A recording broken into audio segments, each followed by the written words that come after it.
Hello, नमस्कार दोस्तों। आज हम बात करेंगे फेडरल बैंक के बारे में और जानेंगे इसके इम्पोर्टेंट सपोर्ट लेवल के बारे में और साथ ही इसके टारगेट के बारे में। तो चलिए वीडियो की शुरुआत करते हैं और ये वीडियो आपकी एजुकेशन के लिए किसी भी वीडियो में किसी भी तरह की बाइंग और सेलिंग की एडवाइस नहीं करता हूँ। फिर भी अगर आप ट्रेड करते हैं मेरे लेवल्स पर वीडियो को देखने के बाद तो अपने फाइनेंशियल एडवाइज़र से एक बार एटलीस्ट ज़रूर कंसल्ट करें। साथ ही यहाँ पर ये जो वीडियो बनाने जा रहा हूँ इसमें मैंने पहले भी वीडियो बनाया है दोस्तों, अगर आपने मेरा पुराना वीडियो देखा होगा तो आपको पुराने सपोर्ट और रेजिस्टेंस लेवल मिल चुके होंगे। अब हम यहाँ पर चलते हैं सबसे पहले एनएसई की वेबसाइट पर और देखते हैं कि सबसे पहले आज के दिन में जो स्टॉक में ट्रेडिंग हुई है वो क्या रही है और साथ ही स्टॉक में कितने बाय और सेल ऑर्डर लगे हुए हैं। तो सबसे पहले हमें देखना है यहाँ पर विवेक, जो कि हमें दिखाई दे रहा है 60 रुपये की प्राइस पर, 60 की प्राइस पर, और स्टॉक की प्राइस है 59.20 पर। तो ये हमें इंडिकेट कर रही है डाउन साइड में। साथ ही 7000 क्वांटिटी के सेल ऑर्डर लगे हुए हैं और डिलीवरी परसेंटेज अगर आप देखेंगे तो 34 है, जो कि बहुत ही कम है। पर यहाँ पर वॉल्यूम हमें देखना है तो 6 करोड़ 22 लाख के आसपास है, यानी कि वॉल्यूम आज बहुत अच्छा देखने को मिला। और यहाँ पर देखिएगा कल और परसों के दिनों 2 दिनों से अगर हम जो है चेक करते हैं तो डबल ट्रिपल देखने को मिल रहा है वॉल्यूम। तो वॉल्यूम एक ऐसा पॉइंट होता है दोस्तों कि इसके बेसिस पर आपको स्टॉक में जो है कल की डायरेक्शन के बारे में पता चल जाता है। पर अगर आप थोड़ा सा कॉम्बिनेशन और कैंडलस्टिक चार्ट पैटर्न देखेंगे तो आपको और भी अच्छा देखने को मिलेगा। यहाँ पर जून और सितंबर क्वार्टर के रिजल्ट के बारे में भी हम बात कर लेते हैं, शायद मैंने इसके ऊपर वीडियो नहीं बनाया है। तो यहाँ पर मैं आपको केवल नेट प्रॉफिट के बारे में बता देता हूँ।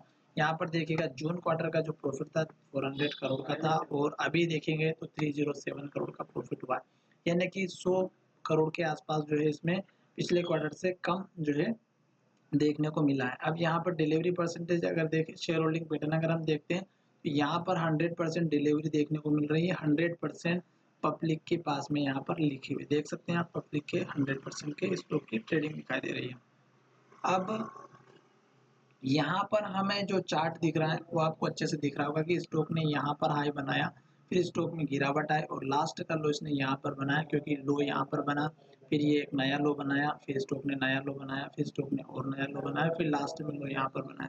इस लो को इसने ब्रेक नहीं किया और ये 2018 5 तारीख 10वें महीने के आसपास का बना था। फिर स्टॉक ने जो लो बनाया ऊपर यहाँ पर बनाया और एक अप ट्रेंड दिया, फिर स्टॉक में हल्की सी गिरावट आई और यहाँ पर इसने लो बना करके फिर एक नया इस हाई को ब्रेक करके नया हाई बनाया। और ये हाई अगर आप देखेंगे तो इस कैंडल के लो के पास में स्टॉक ने जो है अपना हाई बनाया। उसके बाद स्टॉक में फिर से गिरावट आई, फिर एक छोटा सा मूवमेंट आया, फिर डाउन ट्रेंड में आया, फिर स्टॉक में अप मूवमेंट आया, फिर कोरोना के कारण वजह से स्टॉक में यहाँ जाकर के लो बना और ये लो हमारा 36 के आसपास का बना, 35 का।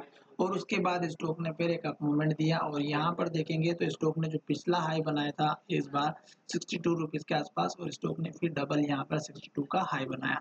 अब ये जो लेवल आपको मिला है वो कहाँ से मिला, तो आप यहाँ पर देख सकते हैं इस कैंडल का जो लो दिख रहा है, यहाँ जाकर के स्टॉक ने जो लो बनाया था वही स्टॉक ने हाई बनाया है। तो यहाँ से अगर ओवरऑल ट्रेंड देखा जाए तो डाउन ट्रेंड में था और यहाँ तक अप ट्रेंड में था, फिर स्टॉक डाउन ट्रेंड में आया और यहाँ लो बनने के बाद में यहाँ से एक अप ट्रेंड में आया।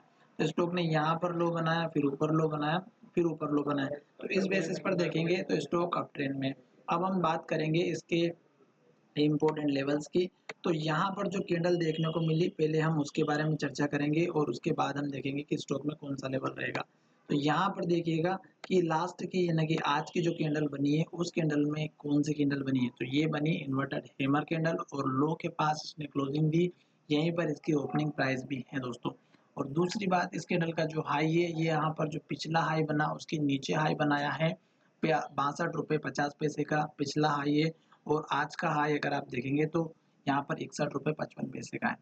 तो स्टॉक यहाँ से तो अप ट्रेंड में चल रहा है, पर कल के दिन में स्टॉक में गिरावट आ सकती है, क्योंकि निफ्टी में भी कल के दिन में गिरावट रह सकती है, क्योंकि आज के दिन में जिस तरह से इसने लो के पास क्लोजिंग दी है निफ्टी के, उसके बेसिस पर ये भी स्टॉक में गिरावट आ सकती है। अब देखते हैं कि स्टॉक जैसे इस कैंडल का लो बनाता है, आज का लो अगर आप देखेंगे तो ये कहाँ से बना है, इस कैंडल का हाई देख सकते हैं, इस कैंडल का हाई 58 रुपये 80 पैसा है और इस कैंडल का लो देखिएगा 58 रुपये 80 पैसा है। आपको समझ में आ चुका होगा कि स्टॉक अपने पुराने हाई और लो को जरूर एक बार टेस्ट करता है और फिर वापस से उसी लेवल पर आता है या जाता है।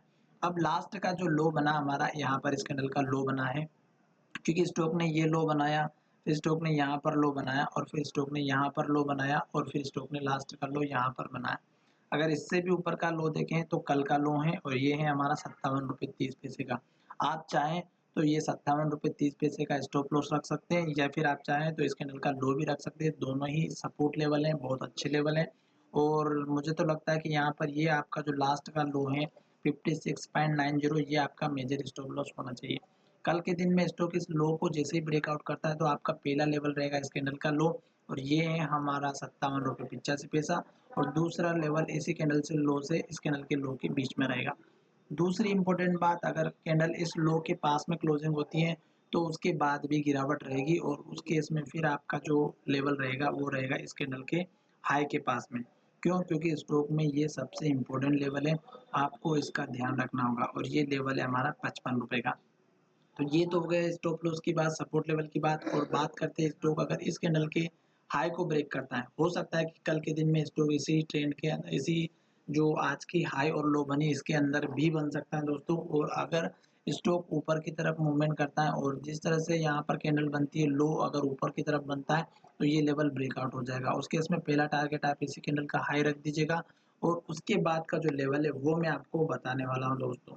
क्योंकि स्टॉक बहुत दिनों से रेंज के अंदर ट्रेड कर रहा है और ओवरऑल अगर देखा जाए तो ट्रेंड अप ट्रेंड में ही चल रहा है। अब उस केस में आपको सबसे पहले छोटा लेवल देखना होगा कि पास का लेवल कौन सा है। तो पास का एक लेवल तो आपका यही हो चुका और दूसरा लेवल आपका रहेगा यहाँ पर 64 रुपये का।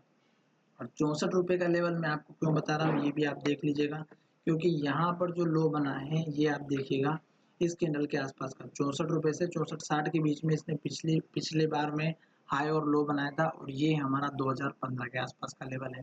आप सोच रहे होंगे कि ये बहुत पुराना लेवल है दोस्तों, पुराना नहीं, ये सपोर्ट और रेजिस्टेंस लेवल है, बहुत ही इंपॉर्टेंट लेवल है। उसके बाद मेजर लेवल आपका यहाँ पर रहेगा और ये है हमारा 67 का। उसके बाद शायद स्टॉक में फिर एक छोटा सा ट्रेंड डाउन ट्रेंड आ सकता है और उसके बाद जो है स्टॉक में थोड़ी सी गिरावट आ सकती है। जिस तरह से शॉर्ट टर्म में छोटा-छोटा करेक्शन आता रहता है, उसी तरह आप यहाँ पर देखिएगा ये थोड़ा-सा करेक्शन आया, फिर स्टॉक बढ़ा, फिर करेक्शन आया। इस तरह से अगर आप देखेंगे तो आपको समझ में आ जाएगा और स्टॉक अगर ओवरऑल ट्रेंड की बात करते हैं, तो स्टॉक अप ट्रेंड में ही चल रहा है। उस केस में आपको एक ट्रेंड लाइन बना करके बता देता हूँ, ये आपकी ट्रेंड लाइन हो गई,